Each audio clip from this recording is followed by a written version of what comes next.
51% of CHROs, that's Chief Human Resource Officers, say that leadership development is their top priority in 2026.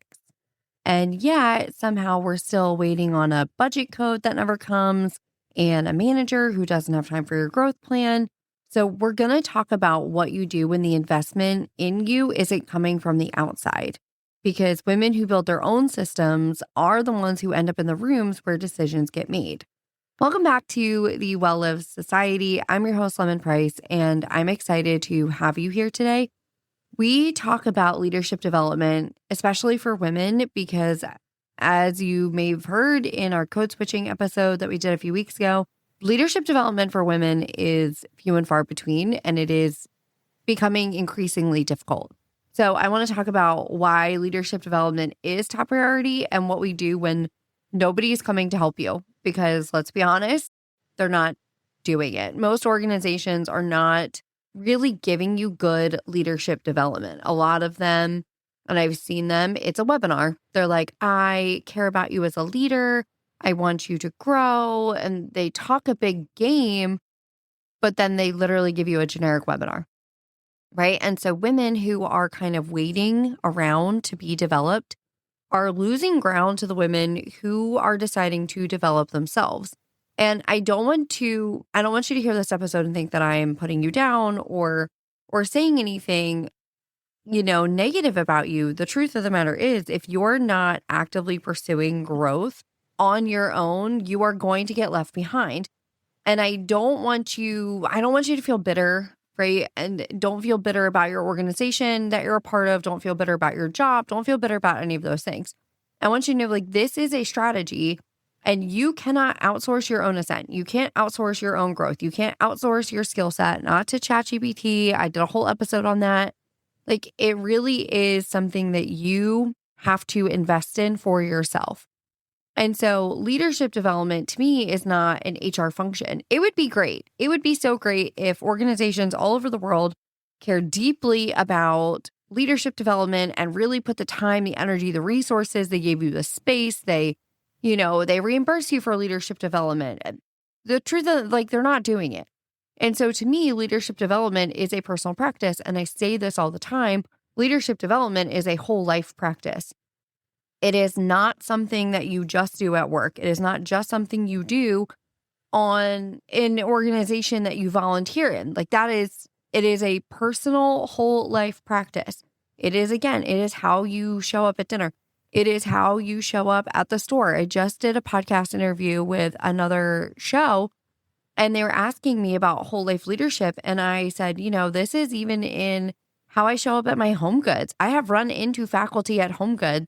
We just happen to bump each other in the aisle. Imagine if I had been screaming at my spouse or the kids or something, and then he saw this side of me. That would have changed his perception of me in the classroom. And when they're thinking about award nominations, if he had seen that side of me, leadership development is a whole life practice. And so your growth plan is a leadership act. Figuring out the type of leader you want to be and how you want to show up is a leadership act. And so you have to build it yourself. Way too often, you have to build it yourself. And so if you're waiting to feel ready, I want you to know you've already missed 3 opportunities, but we can do them this month. We can do them in June together, okay? So I want to literally create a personal leadership development system for you, okay? So it's going to be 5 pillars, and I want you to take some notes on these pillars because this is what we're doing. So pillar 1 is to know what you're actually building toward. Vague goals produce vague results. So I talked about this on the podcast that I did on Child-Free Life. I was talking about volunteering with intention, knowing what the end result is that you want. And I don't want you to, here's what I want to say. I don't want you to feel married to a passion or an organization or anything like that. Who do you want to be? What are the results that you're trying to have? What kind of rooms are you trying to be in? That's what I want to know. I want to know what kind of seat you want to have at the table. Do you want to be in nominating? Do you want to be in treasury? Do you want to be the trainer? Do you want to be the member at large? What do you want to do? I want you to write it down. I want you to name it and write it down. And then I want you to tell somebody else. I don't care if you send me a LinkedIn message. I don't care. Send me a message. Shoot me an email. I don't care. You have to tell somebody. And why do you have to tell somebody? Because when you say it out loud, it then becomes real. When you say it out loud, it then becomes something you have to do, something people will expect, something people will check on you for. And I promise they will. And so it is a way to hold yourself accountable to the thing that you said that you want. But again, you have to know what you actually want first. Know what you want first. And then again, I want you to write it down and tell somebody about it. You never know what happens when you tell somebody. When you tell somebody, hey, I am interested in XYZ topic, or hey, I bring XYZ skill to the table, you never know who they know, right? We've all heard, was it 6 degrees of separation from Kevin Bacon or something, right? You are 6 people away, 6 connections away from Kevin Bacon at all times, even though I don't know that I believe that. But you never know who the person that you tell knows. You don't know the connections they have. You don't know what they can produce for you by telling them. And so you have to be clear. Again, vague goals produce vague results. So be clear about what it is that you want. Pillar 2, okay? Again, write this down. Learn like you mean it. It's not mean I want you to listen to this podcast while you just fold laundry. Folding laundry is important. If you're folding laundry right now, that's okay. But I want you to do some intentional study. I want you to learn about governance. I talked about this on a podcast earlier that I was a guest on. Being on the board is not sexy, okay? It is not sexy. It is about governance. That's all it is. I went to Small Leagues Big Impact in St. Louis in September of 25, and we had a meeting on governance. It was one of the trainings that the Association of Junior Leagues International was putting on. That session ran an hour too long because people had so many questions about governance. Okay. The role of the board is good governance. So learn governance. It is not sexy.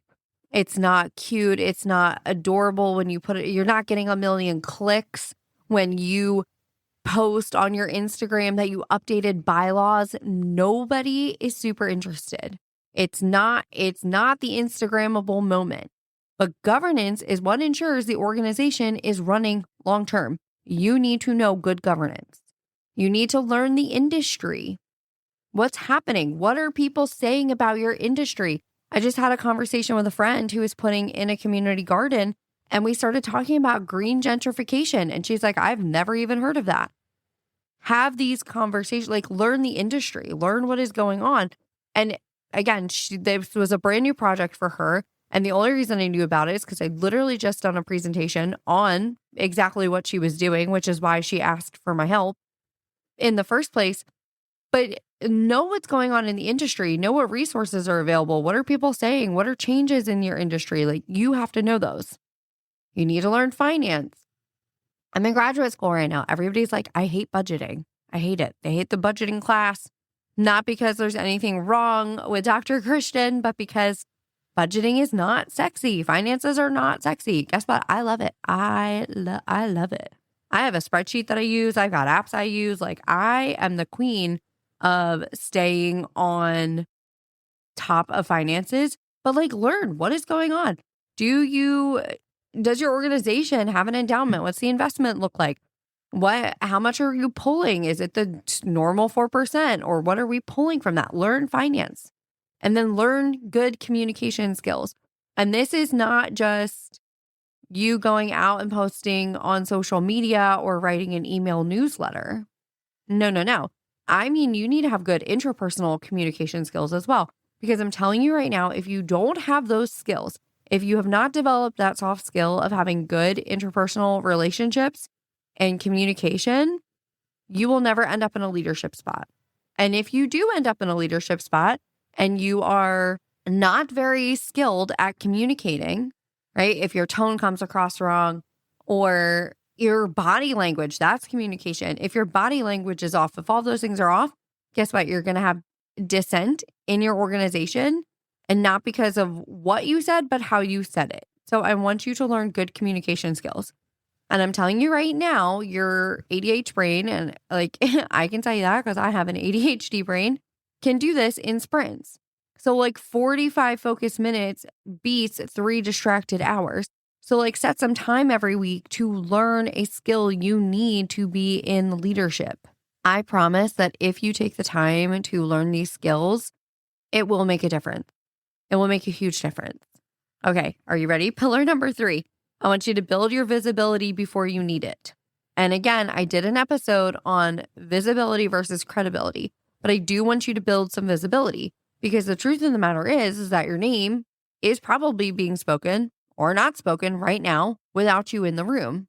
I want you to create a reputation, and I did an episode on reputation building. You need to build a reputation that when people are looking for leadership, they are thinking of you, that you are top of mind. Right? So this is thought leadership.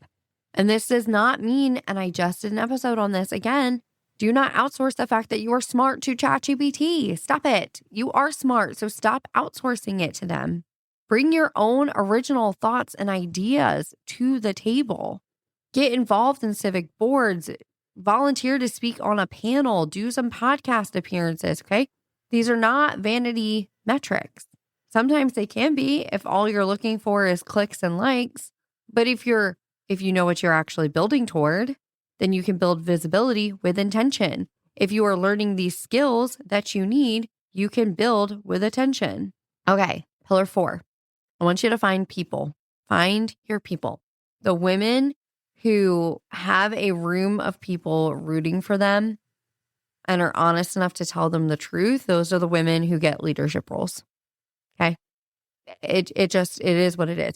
Until I had friends who, and like physically, proximity, close friends who were rowing in the same direction that I was, it was a struggle. It was a struggle. My husband, I love him dearly. He's in a blue collar industry. So a lot of his friends are also blue collar. There is nothing wrong with being blue collar. I want to make that perfectly clear. There's nothing wrong with being blue collar. I actually love that my husband has a blue collar job. I love it. He loves it. It's great. The problem is, and again, this could be because I'm in a rural community in Georgia. A lot of people can get by on one income or a blue collar, income. Because listen, if anybody tells you that being blue collar is not the way to make money, they're lying to you. A lot of people in blue collar industries are making a very good living for themselves. And their spouse works at a daycare. They work at, a small, just above minimum wage type of a job. And again, nothing wrong with that. That is a skill that is needed. We need people to fill those jobs. So don't listen to this and think I am talking down on them at all, because that's not what I'm saying. But what I am saying is a lot of them were very content with where they are. They are content with, their like 1,500 square foot home, 3-bed, 2-bath, they're just content. And again, there's nothing wrong with being content. There's nothing wrong with being content. I personally don't live like that. And I know you don't either because you listen to this podcast. My best friend in New Jersey is in luxury real estate. She is talking about multi-million-dollar deals on a daily basis with people who have multiple millions of dollars in cash sitting in their checking account. Guess what? Our conversations are different. We motivate each other. We encourage each other. We're pushing each other. And so I want you to have people around you who get it and are pushing you and encouraging you in the same way. Again, I love all of my husband's friends and their wives, and they are great to hang out with, but they are not necessarily the same people who are pushing me to be better. They're not the people pushing me to take on a leadership role, to join another board, to volunteer a little bit more. That's not the role they fulfill in my life, and that is okay. But I want you to have a strategic community around you. And again, you have to build them on purpose. You have to find them on purpose. I found a lot of those women in the junior league, to be honest. Women who were on other boards, who were running their own nonprofits, who were doing really incredible work. And that motivates me. And guess what? Our conversations are different. And we are talking about how we're impacting the community and what project we're working on and where we're traveling and what we're doing. The conversations are just different. And you need that. You need that when you're trying to grow and develop and become a leader. Okay, pillar 5, this is the last one. I want you to steward your whole self. You cannot lead well from a depleted body, a chaotic home, a social life that's been on hold for 2 years, or in my case, it was closer to 6. My social life was on hold. I had a really hard time making friends. I had a really hard time finding my people. There was people that I was an acquaintance with, but I didn't have my people, right? Goes back to the pillar you just said, pillar 4, find your people. I didn't have my people, and so my social life was very much on hold. And now it is thriving. And there's pictures of me with friends and people I go out with that we hang out with, and it's different. And because of that, my home is a place that I love being, right? I love stewarding my home. I am hosting a mahjong party at my home to teach people how to play mahjong. And I'm so excited about that. I have people who I talk to about being philanthropists, and that's their goal, is they want to make a ridiculous amount of money so they can give it away. Those are the type of people I'm surrounding myself with, which encourages me to do the same, right? Or again, a depleted body, you drink water. We can't just live on coffee. I know I love a nice coffee, or I love my matcha, but we can't function like that. We have to have good nourishment. We have to have electrolytes and be hydrated and take the vitamins that our body needs to support itself. Leadership to me is a whole person experience. Your sleep habits, that's a huge one. Are you getting enough sleep? That is major. Now that the school year is out, I found myself the last week or two sleeping until 8:30, and I'm shocked. I'm like, oh my gosh, am I okay? No, my body feels good. I can sleep. I'm not stressed. Before, when I wasn't taking care of myself, I was up at 5:45 in the morning without an alarm, just up, wired, and not falling asleep until midnight. That wasn't healthy. But now that I've been caring for my body, guess what? I'm getting adequate sleep too. My sleep score is up. Movement feels better. My friendships feel better. My Saturday morning feels better. I love a Saturday morning. So I deep clean my house on Fridays. That's because I'm home. I deep clean on Fridays. I love to deep clean my house on Fridays because I don't like to clean on the weekends. I grew up where Saturday morning, because my mom worked, we cleaned on Saturday mornings. And I'm like, that, I don't want to do that. I want to do that to the family. Obviously Glenn's not working on the weekends and things. So I don't want to wake him up early by cleaning. So I clean Friday mornings when I'm home alone. And so then Saturday morning, I wake up and it is the most peaceful thing in the entire world. I literally wake up and I open all my blinds so I can look at my birds. I make my coffee, and usually I'll just read, or I will put on a girly movie that I want to watch by myself. And I just sit there in peace and quiet, and I get to just enjoy my Saturday morning. I just get to enjoy it. To me, that is how we steward our whole selves. To me, that's how we steward our leadership, because these habits, your sleep, your movement, your friendships, my Saturday morning, which I love my Saturday morning so deeply. It's either going to feed your leadership or it's going to starve it. If your house is chaotic, it's going to be really hard to show up and lead well. If you're not connecting with human beings, guess what? You may end up word vomiting all over a human connection, and then you've almost blown an opportunity you could have had. So you need to have these things in place in order to lead well. Okay. So I'm going to go through these again, right? Pillar 1 is you have to know what you're actually building toward. Know what you want. Take some time, sit with yourself and figure out what you want. I want you to learn like you mean it. That's pillar 2. Learn with intention. You already know what you want. You know what you're building towards. So learn with intention. And then pillar 3, I want you to build visibility before you need it, so that people are talking about you for opportunities that you don't even know exist yet. Number 4, I want you to find your people. I want you to find women who are equally ambitious. You don't have to think and feel the same things, but I want you to be equally ambitious. And then number 5 is to steward your whole self. I want you to really pour into you, especially as a woman. Okay. So if you're thinking about this and you're like, okay, I need to develop a leadership plan for myself because my job's not going to do it. And again, 51% of chief human resource officers said leadership development is their top priority for 2026. It is the top priority in 2026 is leadership development.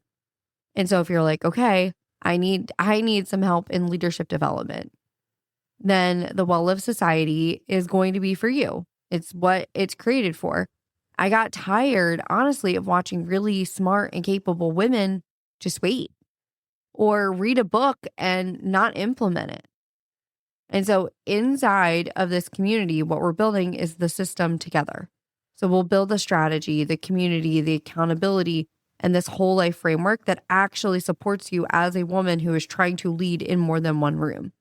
And so if you're ready for this next stage, if you're ready to develop as a leader, then I want you to go to lemonprice.co or go in the show notes. Send me a message on LinkedIn or send me an email. I'm not on Instagram anymore. If you check my social on Instagram, it says I'm not posting here anymore. So come find me on like LinkedIn or shoot me an email. It's just hello@lemonprice.co.com. And just come have a conversation about what this could look like for you. So right now, I'm recording this the end of May. So the founding member rate is open through June and July. And then it's going up, in August when the community is like officially open. But you join as a founding member, you get to hold on to that rate forever. So come reach out to me. Let's develop you as a leader together. We'll have book clubs on leadership development, and we're going to read fiction. And you'll hear me talk about this more in a minute, but we're going to read fiction because guess what? You need to actually enjoy reading something. You need to enjoy yourself as a woman. And it's okay to read something that is not quote unquote productive. Okay. It doesn't always have to be pushing you towards something. Sometimes you can just read or watch something for pure enjoyment, and that is just as important.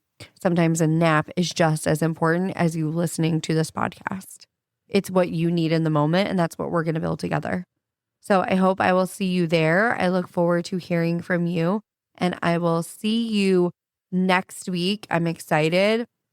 My friend Monica Packer is coming on, and we're talking about perfectionist habits and how the habit industry does not actually serve women. And if you want to develop as a leader and you've been reading a lot of these books and listening to a lot of this masculine energy, that advice isn't built for you. And I don't just mean men. I mean, I know habit influencers who operate from a very masculine place and are teaching habits that are not sustainable to you as a wife or a mother. And so I am really looking forward to that conversation. It was such a good conversation. I think you're really going to enjoy it. So I will see you next week. Toodaloo, friend. Hey, friend, before I let you go completely, I have one more thing I want to share with you.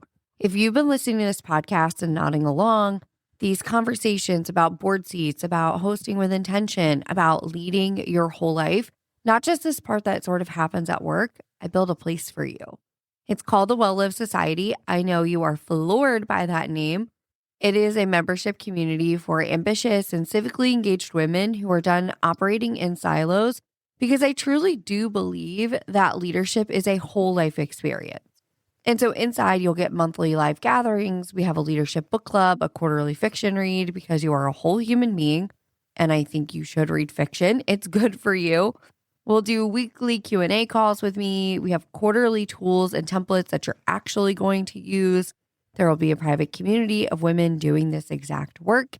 And you'll have 2 of my AI planners, which I'm really excited about. One is about hosting. So I tested this. It is literally all of my hosting tips uploaded into one space. And so whether you're planning Sunday dinner with your in-laws or you are planning Christmas dinner for 20 plus people, this can walk you through it. It menu plans. It helps you figure out the timeline. It gives you a shopping list. Like you can pick your grocery store and tell it like your budget, and it will help you figure this out.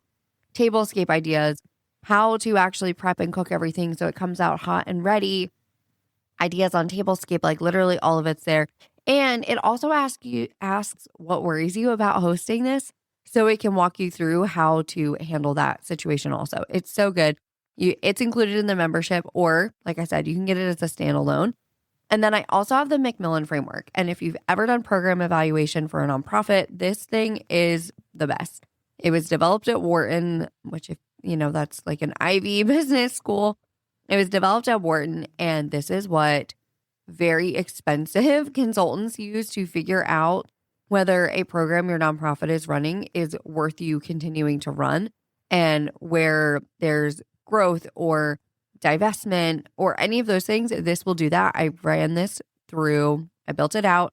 Again, took everything I've learned from graduate school, not just in this framework, but what I've learned doing other classes in graduate school, built this out and ran several nonprofits that I'm a part of through it and got really good, unique insight for each of them. And I even changed whether I was like a prospective board member or I was the executive director, and the output was different for each of them, which I thought was really great. So again, it's included, or you can get it as a standalone. And so right now, founding members get all of the membership for $397 a year.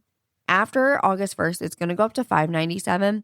The community goes live July 1st, and founding members will get in first. So you will get a notification when the community is up and active and ready for you, and you'll get to hang out a full month before content's really dropping and before the rest of the world kind of gets in. And so I'm excited because you'll get to help shape the content and the conversation, and I think that's really special. And so the link for that is also in the show notes. And then one final ask. If this podcast has added anything to your life, will you please leave a review? The algorithm likes it. It takes 2 minutes of your time, and it literally changes how much the algorithm wants people to find the show. And so I would appreciate it. I know the women that you know and the women who will find the show will appreciate you doing that. So thank you so much, and I will see you next time. Toodaloo, friends.